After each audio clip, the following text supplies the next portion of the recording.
సింగమోలే కదిలినాడు ఒక్కరో కాంగ్రెస్ సూర్యుడు మన రేవంత్ అన్న నిగ్గదీసి అడిగే మునగాడు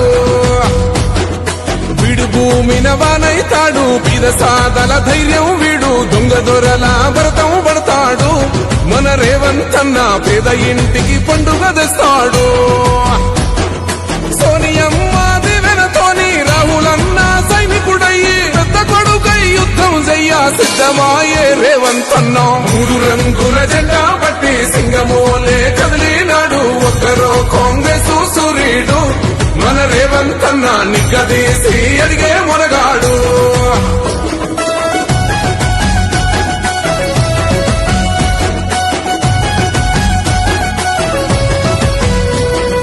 దాడులెన్ని జరిగిన గాని దడువలేదు రేవంత్ అన్న గంతకంతా ఎత్తుకు ఎదిగాడు. ఈరోజు మనం ఇక్కడ కాంగ్రెస్ పార్టీ నాయకులు కార్యకర్తలు మన కాంగ్రెస్ పార్టీ నాయకుడు సీనియర్ లీడర్ ముత్యాల యాదగిరి గారి ఇంటి వద్ద మనం ఒక ప్రోగ్రాం చేస్తున్నాం. మనం ఏందనంటే బస్తీ నిద్ర ప్రోగ్రాంను ఈరోజు మనం స్టార్ట్ చేసినాం.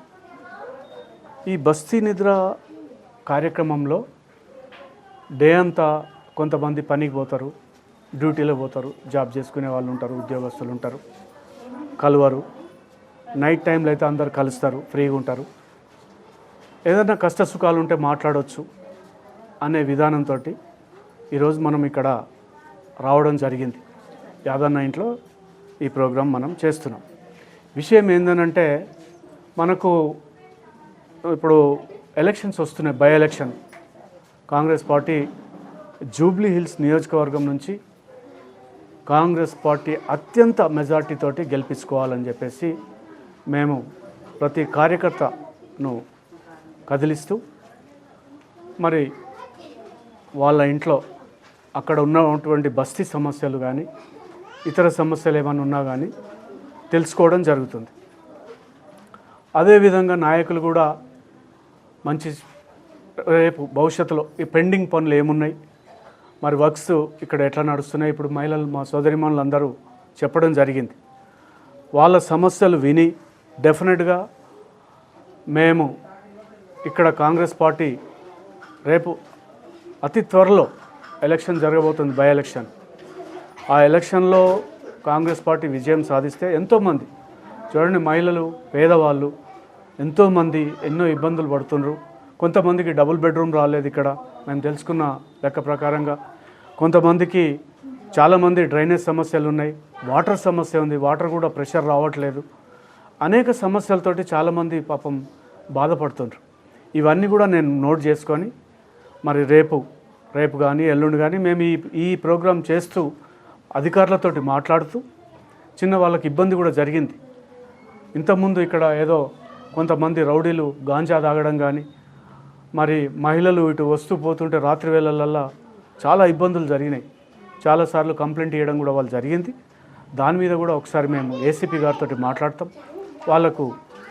వాళ్ళకు కావాల్సిన జాగ్రత్తలన్నీ తీసుకుంటాం. ఎవరికి కూడా ఎక్కడ కూడా ఎలాంటి ఆపద రాకుండా చూస్తామని చెప్పేసి మనం చెప్పడం జరిగింది. అయితే నిన్న జరిగిన మీటింగ్లో కేటీఆర్ గారు భవన్లో మాట్లాడారు. ఎన్నికలు వస్తున్నాయి, మనం జాగ్రత్తగా ఉండాలి, కాంగ్రెస్ పార్టీ వాళ్ళు ఓట్లు కొంటారు, 5,000కు ఒక ఓటు కొని వాళ్ళు గెలుస్తారు అని చెప్పడం జరిగింది. వాళ్ళు ఒకవేళ కాంగ్రెస్ పార్టీ కనుక గెలిస్తే రహమత్ నగర్ డివిజన్లో హైడ్రాన్ పంపి ఇల్లు కూలగొడతారు, అది చేస్తారు, ఇది చేస్తారని కేటీఆర్ గారు చెప్పడం జరిగింది. మేము చెప్తున్నాం, రామన్న, కేటీఆర్ గారు అది కరెక్ట్ కాదు మీరు చెప్పింది. ఈ area Rahmat Nagar division PJR అనే నాయకుని పునాదుల మీద నిలబడ్డది. ఆ రోజు ఆయన బుల్డోజర్లు వచ్చినా ఏదొచ్చినా కానీ అడ్డం నిలబడి ఇక్కడ ఉండి ఈ పేద ప్రజలకు 60 గజాలు, 70 గజాలు, 80 గజాలు పట్టాలు ఇచ్చిండు ఎంతోమందికి.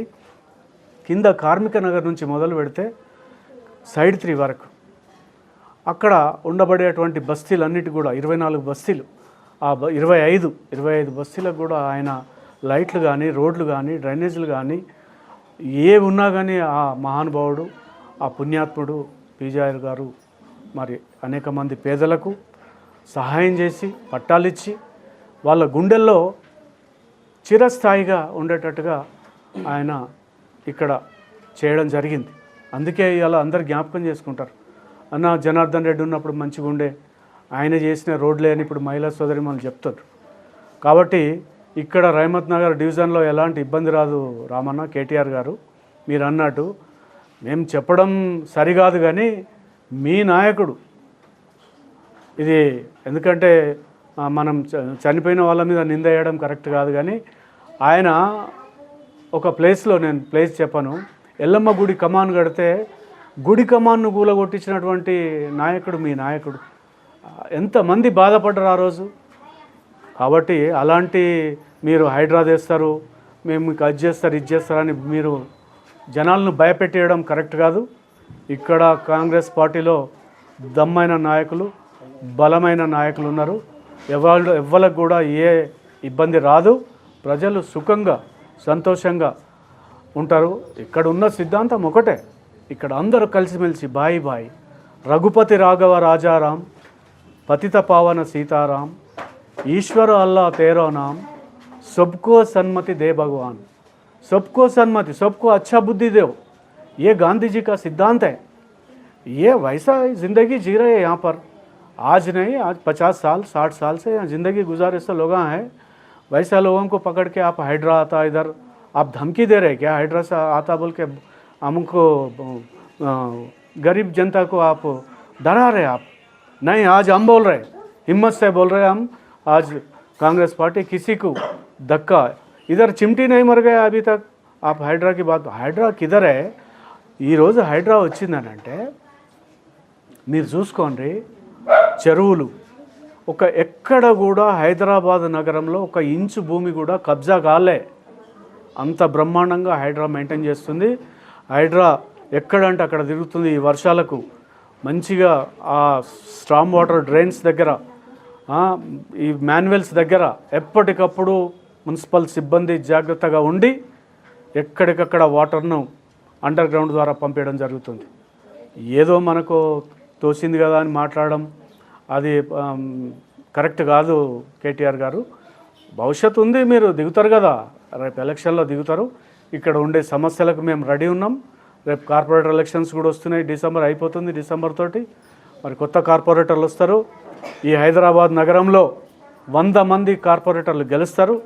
ये हैदराबाद हमारा, ये शहर हमारा, ये हैदराबाद हमारा, ये మేయర్ हमारा, ये మేయర్ हमारा, ये शहर हमारा అని చెప్పేసి నినాదంతో మేము 100 మంది కార్పొరేటర్లను గెలుస్తాం. జై రేవంత్ అన్న, జై రేవంత్ అన్న, జై రేవంత్ అన్న, జై రేవంత్ అన్న. డెఫినెట్గా రేపు ఎలక్షన్లో, రాబోయే ఎలక్షన్లో కార్పొరేటర్లు 100 మందికి పైగా గెలుస్తాం. మేయర్ మన మేయర్ అవుతాడు, కాంగ్రెస్ పార్టీ మేయర్ అవుతాడు. ఇంకా డెవలప్మెంట్ జరుగుతుంది. ముఖ్యంగా నేను అదే చెప్తున్నా, ఏ నాయకులు వచ్చినా కానీ, ఏ ఎమ్మెల్యేలు వచ్చినా కానీ మొన్నటి వరకు ఎవరు పనిచేయలే. ఎంత మొత్తుకున్నా కానీ, ఎంత చెప్పినా కానీ, ఈరోజు మహిళా సోదరి మళ్ళీ అదే అంటారు, వారంలో 2 సార్లు డ్రైనేజ్ పొంగుతుంది సార్ అని అంటారు. అరే డ్రైనేజ్ గురించి 11 సంవత్సరాలు మీరు అధికారంలో ఉన్నారు. మీ నాయకుడు ఎమ్మెల్యేగా ఉన్నాడు. ఇక్కడ 11 సంవత్సరాలు అయిపోయింది. ఒక రామన్న, మీరు మున్సిపల్ శాఖ మంత్రివర్యులు ఉండే, మీరు ఒక 50 కోట్లు ఇచ్చిరా సార్? మీరు జూబ్లీహిల్స్కు ఒక 100 కోట్లు ఇచ్చిరా? పోనీ ఒక 10 కోట్లు ఇచ్చి డ్రైనేజ్ పైప్ లైన్లు అండర్ గ్రౌండ్ డ్రైనేజ్ చేసుకోరని చెప్పిరా? లేదు, ఒక 1 కోటి రూపాయలు ఇచ్చిరా రహమత్ నగర్ డివిజన్కు మీరు పని చేసుకోండి? లేకపోతే వెంగళరావు నగర్ కాలనీ డివిజన్కు మీ కార్పొరేటర్ గారికి ఏమన్నా బడ్జెట్ ఇచ్చిరా? ఎన్ని కోట్లు ఇచ్చిరో చెప్పండి. ఎక్కడ కూడా ఇవ్వలేదండి. ఆ మున్సిపల్ డిపార్ట్మెంట్లో ఏదైతే బడ్జెట్ వచ్చిందో దాంతో సీసీ రోడ్లు వేసుకున్నారు. ఆ వాటర్ వర్క్స్ డిపార్ట్మెంట్ తోటి ఏదైతే పైప్ లైన్లు వచ్చినాయో ఆ పైప్ లైన్లు ఎక్కడనో ఒకడ వేసిండ్రు. పాత పైప్ లైన్లు ఆ రోజు కాంగ్రెస్ పార్టీ నాయకుడు, బడుగు బలహీన వర్గాల ఆశాజ్యోతి, పేదల పెన్నిది, పేదల గుండెల్లో ఉన్న నాయకుడు పి జనార్దన్ రెడ్డి గారు వేయించినటువంటి డ్రైనేజీలే ఇప్పుడు ఉన్నాయి సార్ అని మీ అందరి ముందు, మీడియా ముందు కూడా చెప్తున్నారు సార్. అది జై కాంగ్రెస్, అది జై కాంగ్రెస్, జై కాంగ్రెస్, జై కాంగ్రెస్. ఈరోజు జూబ్లీహిల్స్ ఎమ్మెల్యేగా గెలిస్తే ఫస్ట్ ఈ నియోజకవర్గంలో ఒక 50 కోట్ల, 100 కోట్ల, 60 కోట్ల, 10 కోట్ల, 20 కోట్ల తీసుకొచ్చి ప్రతి పైసా అండర్ గ్రౌండ్ డ్రైనేజ్కే పెడతాం. ఫస్ట్ ఇల్లు పేరేమో ఎవరో అంటారు వెనకట, ఇంటి పేరు కస్తూరి అంట, ఇంట్లో చూస్తే గబ్బిలాల వాసన అంట. కొంతమంది పేదల ఇళ్లల్లో ఇంట్లో చూస్తేనేమో డ్రైనేజీలు వంగి బెడ్రూమ్లోకి నీళ్ళు వస్తున్నాయి, బయటనేమో బిల్డింగులు చూస్తే బ్రహ్మాండంగా కలర్ వేస్తే దేవుడి ఫోటోలు బొమ్మలు, ఇదేంది కస్తూరి వాసన లెక్క అని అనుకుంటాం మనం. పేరేమో కస్తూరి ఉంది, ఇంట్లో చూస్తేనేమో గబ్బిలాల వాసన ఉన్నది. ఈ వాసనను తట్టుకోలేక చాలామంది పేదలు ఇక్కడి నుంచి మొదలు పెడితే కార్మిక నగర్, బ్రహ్మశంకర్ నగర్, వినాయక నగర్, కమలానగర్, ఆరోగ్య నగర్, కిందికి సైడ్ 3 వరకు ఎక్కడ చూసినా కానీ డ్రైనేజ్ సమస్యలే ఉన్నాయి. నేను చెప్తున్నా, ఇది ఈ బైపోల్ ఎలక్షన్స్ అయిపోయిన తర్వాత రోడ్ల సంగతి దేవుడెరుగు, ఫస్ట్ డ్రైనేజ్ సమస్య కావాలి. వాటర్ మిక్స్ కావద్దు, drinking water and drainage water mix అవుతున్నాయి. ఇప్పుడు 10 నిమిషాలు అవి ఆ నీళ్ళు వస్తాయని మా సోదరిమని ఎవరో చెప్పారు, కలిసి వస్తున్నాయి అన్న నీళ్ళని కలుస్తున్నాయి. ఆ రోజులలో డ్రైనేజ్ పైప్ లైన్లు దగ్గర వేసారు, ఇప్పుడు వేసే పైప్ లైన్లు దూరం వేయాలి, ఈజీగా ఉంటుంది. ఆ డ్రైనేజ్ పైప్ లైన్ వేరే, ఈ వాటర్ పైప్ లైన్ వేరే ఉంటే ఎక్కడ కూడా కలుషితం రాక ఏ ఇబ్బంది కాదు. వాటర్ మిక్స్ అయిపోయేసరికి బీమార్లు అయిపోతున్నారు, ఇబ్బందులు జరుగుతున్నాయి, దవాఖానల పాలవుతున్నారు పేద ప్రజలు. మీరు చేసిందని ఒక్కటి మాత్రం చేసిరు, వాళ్ళు 11 ఏళ్ళు అధికారంలో ఉండి ఏదో బస్తీ దవాఖానాను ఒకటి పెట్టిర్రు.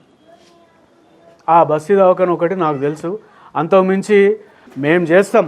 మీరు అందరూ సోదరిమణులు, ఈరోజు ప్రభుత్వం సన్నబియ్యం ఇస్తుంది, పేదల కడుపు నింపుతుంది. మీకు తెలిసిన విషయమే, ఆ రోజులలో బియ్యం ఇస్తే కేసీఆర్ ప్రభుత్వం 10 రూపాయలకి బియ్యం అమ్ముకునేది కిలో, లేకపోతే 5 రూపాయల కిలో అమ్ముకునేది.